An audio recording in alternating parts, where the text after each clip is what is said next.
It was a cold Friday evening in early October in Ashford, a quiet town in Pennsylvania. The leaves had begun to fall, painting the streets in red, gold, and brown.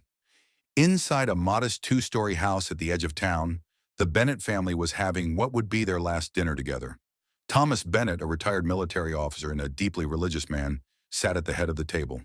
Across from him was his wife Marlene, quiet, nervous, always careful with words. Their 24-year-old son, Aaron, had just moved back home a few weeks ago after finishing graduate school. The dinner table was heavy with silence and tension. Aaron cleared his throat. "Dad, Mom, I have something important to tell you." Thomas raised his brows but kept chewing. "Go ahead." "I'm getting married," Aaron said, "to someone I love deeply. His name is Marcus." There was a sharp clang as Thomas dropped his fork. Marlene froze. The silence lasted for nearly a minute. "To a man?" Thomas said at last, his voice low and cold. "Yes," Aaron replied. "We've been together for almost 2 years. I love him." Thomas pushed back his chair and stood up slowly. "Not under my roof," he said. "Not while I'm still breathing." Aaron stood too. "I didn't ask for your permission. I wanted to tell you as your son. I thought you deserved honesty." Thomas's eyes darkened. "You bring shame to this family. You want to destroy everything I've stood for?" Marlene whispered, "Tom, please." But Thomas didn't speak another word. He walked out of the dining room, up the stairs, and slammed the bedroom door behind him. That night the house was silent. Aaron packed some of his things, planning to leave in the morning, but he never got the chance. At 6:15 a.m., neighbors heard a loud gunshot. Police arrived 10 minutes later. Aaron Bennett was found lying face down in the living room, a bullet wound in the back of his head. Thomas Bennett was sitting in the kitchen, calmly drinking black coffee. The gun, a silver revolver, was on the table in front of him. "I did what had to be done," he told the responding officers. Marlene was in the bedroom, crying silently into a pillow. Thomas was arrested without resistance. The small town was shocked. People described Thomas as a disciplined, upright man, and Aaron as kind, gentle, brilliant. No one could understand what had gone so wrong, but seasoned homicide detective Evelyn Hart, known for her sharp instincts and clean record, was assigned to the case. And she didn't believe it was that simple. Because when Evelyn looked at Thomas's face that morning, calm, quiet, almost too ready, she knew there was more to this story, much more. Detective Evelyn Hart arrived at the Bennett residence just before 8 a.m. Ashford wasn't known for murders, especially not in quiet neighborhoods like Cedar Hill. The news had already begun spreading, but Evelyn wasn't here for gossip. She was here for the truth. The crime scene unit was already at work. Yellow tape cordoned off the walkway, and uniformed officers were moving in and out of the house with quiet urgency. Evelyn walked past the front door and stopped in the living room. Aaron's body still lay there, lifeless. The medical examiner was kneeling beside him. "Gunshot to the back of the head," the examiner said without looking up. "Single entry, close range. Probably died instantly." "Where's the mother?" Evelyn asked. "Upstairs," replied Officer Jameson. "Still crying, not talking much." "And the father?" "In the kitchen, cool as ice. Didn't resist arrest. Said he did it and gave us the weapon." Evelyn nodded and walked into the kitchen. Thomas Bennett was handcuffed to a metal chair. He looked older than 58. His military posture remained intact. Back straight, shoulders set, but his eyes were empty. "I'm Detective Hart," Evelyn said. "I'll be handling your case." "I already told the officers everything," Thomas replied. "I shot my son. I don't regret it." Evelyn raised an eyebrow. "Why?" "Because he turned his back on God, on me, on this country. I raised a son, not—" He stopped himself. "He disrespected everything I stood for. And you think murder was the solution?" Thomas didn't answer. He just looked past her, out the window. "I'd like to speak with your wife," Evelyn said. "She didn't know," he said quickly. That caught Evelyn's attention. "Didn't know what?" "That I was going to do it." Evelyn stared at him for a long moment. "You're very careful with your words, Mr. Bennett." He stayed silent. Upstairs, Marlene sat at the edge of the bed, a tissue balled in her hand. Her eyes were swollen and red. "I didn't know he would do this," she said in a whisper. He was angry last night, but he's always been that way. Strict, controlled. He didn't show emotion. Did he own a gun? Yes, he kept it in a lockbox in the closet. I didn't even know the code. Did they argue last night? Yes, Aaron told us he was marrying a man. Thomas exploded. I begged him to calm down. Aaron was planning to leave this morning. Evelyn jotted notes in her small notebook. Did Thomas say anything threatening?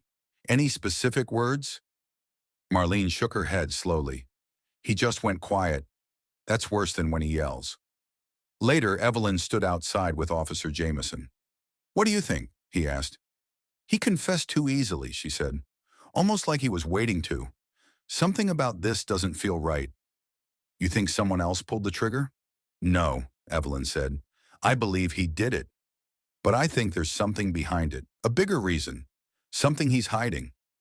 Just then, a young man walked toward the house, tears in his eyes. I'm Marcus, he said, Aaron's fiancé.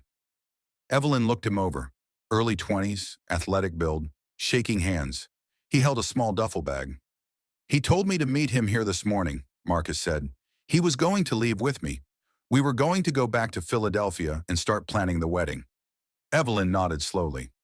Did he say anything strange last night? She asked. Marcus hesitated. He said his dad had secrets, that if anything happened to him, I should go to the police. Evelyn's eyes narrowed. Now she was sure. This wasn't just a hate crime. This was a cover-up. Detective Evelyn Hart's office was cluttered with manila folders, crime scene photos, and coffee cups from the last 48 hours. But her mind was razor sharp. Something about this case didn't sit right. A retired soldier, a clean confession, and a dead son who left a warning before dying. Something was missing. She pulled out the autopsy report that had just come in. If Thomas had intended to kill his son in anger, why shoot from behind? Why wait until morning? And why no signs of a fight? Evelyn returned to the Bennett home that afternoon with a warrant. Inside, Marlene was calmer but pale. She led Evelyn to Thomas's study, a small room off the hallway that hadn't been touched since the arrest. It smelled of dust, paper, and old leather. This is where he spent most of his time, Marlene said quietly. The room was filled with military medals, framed photographs, and religious books. Evelyn scanned the titles: Obedience and Discipline in the Home, Faith Before Family, The Doctrine of the Father's Role. Heavy stuff. She noticed a locked cabinet in the corner. May I? She asked. Marlene hesitated, then retrieved a small key from a drawer. He never let anyone in there, she whispered. Evelyn opened the cabinet slowly. Inside were several folders labeled with names and dates. A few were military files, but one thick folder caught her attention. Evelyn opened it. Inside were printed emails, screenshots of Aaron's social media posts, photographs of him with Marcus, and handwritten notes. Marcus, bad influence. Will ruin him. Aaron's rebellion is spiritual. Must act. Check phone logs. Is he being watched? There were surveillance-style photos of Aaron and Marcus taken in Philadelphia. Private moments outside restaurants, parks, and even Aaron's apartment. Was your husband following him? Evelyn asked, her voice sharp. Marlene's hand went to her mouth. I didn't know he went that far. Evelyn pulled out a USB drive taped to the inside of the folder. She pocketed it for analysis. Back at the precinct, the digital forensics team opened the USB. Inside were audio recordings. Evelyn played the most recent one, dated 2 nights before the murder. Thomas's voice, "He's not the son I raised. I will not let him disgrace me. I've made peace with it. God understands. A soldier finishes the mission, even if it's his own blood." Evelyn exhaled slowly. This wasn't a crime of passion. It was premeditated, organized, cold. But something still didn't add up. Why was the murder so clean? Why leave the body in the open and calmly wait for the police? Evelyn returned to the precinct where Marcus was waiting. I remembered something, Marcus said. Aaron told me he found out something about his dad. Something illegal. He was going to confront him after dinner that night. Evelyn's mind clicked. What kind of illegal? Marcus shook his head. He never said. Just that it had to do with someone from his dad's old unit in Iraq. He said his father wasn't the man he claimed to be. That night, Evelyn opened Thomas's military service records. One name was redacted across multiple pages. Sergeant Calvin Reese. She typed the name into the national database. It pinged. Calvin Reese was arrested 10 years ago for war crimes. Evelyn's pulse quickened. Thomas had testified in the case, but there were whispers that Reese didn't act alone. And Aaron. Aaron had been digging. Had he found something that threatened to expose his father's dark past? Was this really about shame or about silence? Title: A Father's Silence. Chapter 4. Buried in the Sand. Detective Evelyn Hart drove out of Ashford the next morning with a tight grip on the steering wheel and a mind full of questions. She was headed to Harrisburg Federal Archives, a secure facility where old military case files were stored. The redacted pages from Thomas Bennett's service record had led her here. She needed the full truth. At the front desk, she presented her credentials and the court order. "I'm looking into the Calvin Reese war crimes case," she said. 2015 Iraq. Bennett was a key witness. The clerk, a man in his 60s with wire-rimmed glasses, looked uncomfortable. "That case was sealed under government order," he said. "Only partial records are available to civilian departments." Evelyn tapped the order again. "I've got reason to believe the murder of Aaron Bennett is tied to what's in those sealed records. I need whatever you have." The clerk disappeared for 20 minutes. When he returned, he was holding a thin folder labeled Operation Sandstrike, Internal Review, Eyes Only. Back at her office, Evelyn read through the file. It revealed that Thomas Bennett had been second in command during a Black Ops mission in Iraq. The mission was meant to capture weapons traffickers, but it went wrong. Sergeant Calvin Reese had been found guilty of torturing local civilians during an unauthorized raid. But according to a now-deceased whistleblower, Thomas had ordered the raid. Bennett had testified that Reese acted alone. With no surviving local witnesses and classified pressure, the military let Bennett walk. Evelyn exhaled. If Aaron had uncovered this truth, it would have destroyed his father's decorated image. That was motive. But there was more. Inside the file was a note written by the whistleblower, dated 4 months before his death. "Aaron Bennett sent me an email asking about Operation Sandstrike, told me he suspected his father was hiding something. I told him to be careful, that his father had a temper." Evelyn sat back. Aaron hadn't just come out to his father. He'd also uncovered the truth about a buried war crime and confronted a man who had killed to protect his image before. She visited Marcus again later that day. "Did Aaron ever tell you where he stored his research?" she asked. "Yes," Marcus replied. "He saved everything to a cloud drive. I can get you access." Within the hour, Evelyn was sifting through folders filled with notes, timelines, and interviews Aaron had gathered. It was clear he'd been working on a private expose. His plan was to publish a blog titled, "The Hero Who Lied, My Father, the Soldier, the Killer." One file caught her eye. Sandstrike, map.x. It included a satellite image of a gravesite in Iraq. GPS coordinates were attached. Aaron had even written a message. "If anything happens to me, this is why. Tell someone. Please." That night, Evelyn drove back to the station and updated the DA's office. They were shocked. The case was no longer just a hate crime. It was a premeditated murder with a secondary motive of silence and cover-up. She called in for a deeper psychological profile on Thomas Bennett. It came back the next morning. Psych profile: Thomas Bennett diagnosed with severe PTSD, obsessive-compulsive control tendencies, high emotional suppression, documented anger toward moral betrayal and deviation from authority, capable of dissociation under perceived threat to identity or legacy. That explained the calm demeanor. That explained the folder. That explained the cold blood. Thomas sat in his holding cell when Evelyn arrived later that afternoon. "I know about Sandstrike," she said. "I know Aaron found out, and I know you killed him because of it, not just because he loved a man." Thomas stared at her for a long time, and then for the first time he blinked hard, swallowed. "You don't know what war does to a man," he said softly. "You spend your whole life holding the line, obeying, controlling. When your son wants to tear it all down, for love, for truth, you do what you have to do." "No," Evelyn replied coldly. "You did what you chose to do. You didn't silence shame. You silenced your son." Thomas leaned back in his chair and said nothing more. But Evelyn had all she needed now. She would make sure the world heard Aaron's story, even if his father never said another word. Detective Evelyn Hart stood in the middle of her office, surrounded by printouts from Aaron's files. She had a war crime, a silenced whistleblower, and a son murdered for daring to speak. But she didn't just want a conviction, she wanted the truth exposed. She called the assistant district attorney, Lisa Monroe. "We need to push for first-degree murder with special circumstances," Evelyn said. "This wasn't just hate, it was cover-up and obstruction." "Are you sure the evidence will hold in court?" Lisa asked. "He confessed to one motive. You're adding a second, one the jury might not understand." "He planned this for weeks," Evelyn replied.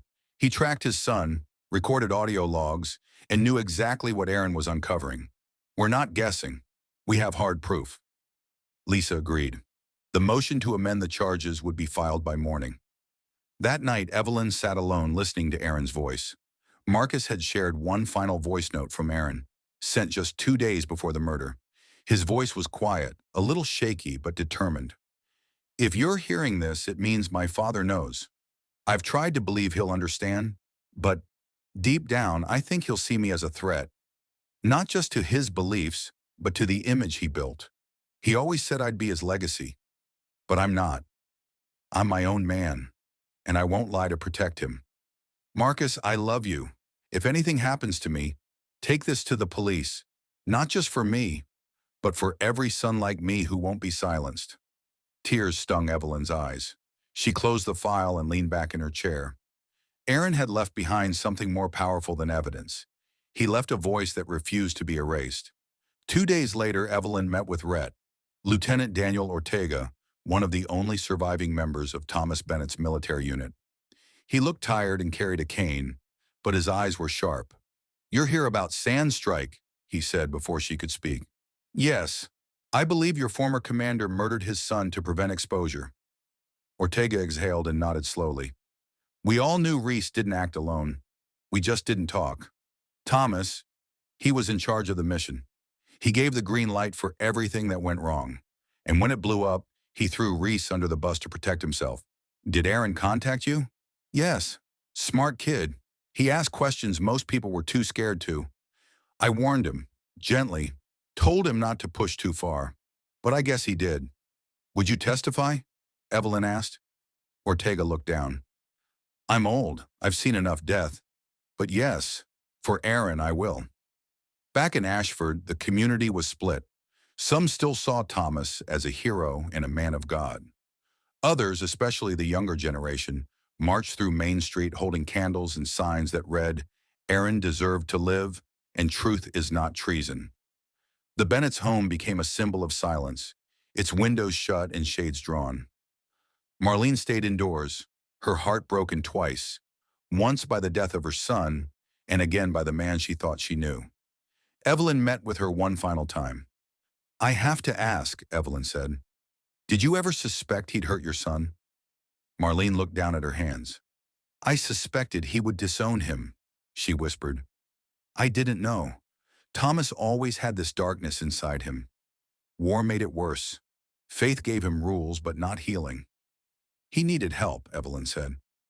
"He needed love," Marlene replied. Aaron gave it freely. Thomas rejected it. The indictment was handed down with full charges: first-degree murder, obstruction of justice, perjury tied to military testimony, abuse of authority during combat operations. The media picked it up quickly. Headlines ran for weeks. "War hero turns killer, the shocking case of Thomas Bennett. Son's murder uncovers buried war crime. The legacy of Aaron Bennett, love, truth, and courage." But Evelyn didn't care for headlines. She cared that the story was no longer silent. Aaron's voice was out there now, in court, in the news, in the hearts of those he inspired. And Thomas? He sat alone in a cold jail cell, stripped of his medals, stripped of his legacy, holding only the silence he chose. The courtroom was packed. Journalists filled the press box. Former soldiers sat in the back row.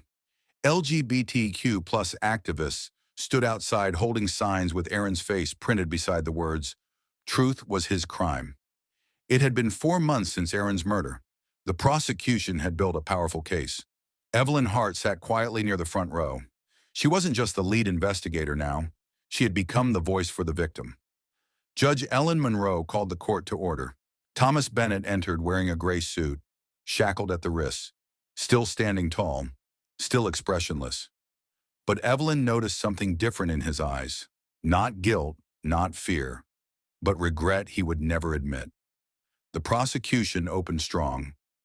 Aaron Bennett was murdered for 2 reasons, the district attorney declared, because he loved a man and because he found out the truth about the man who raised him.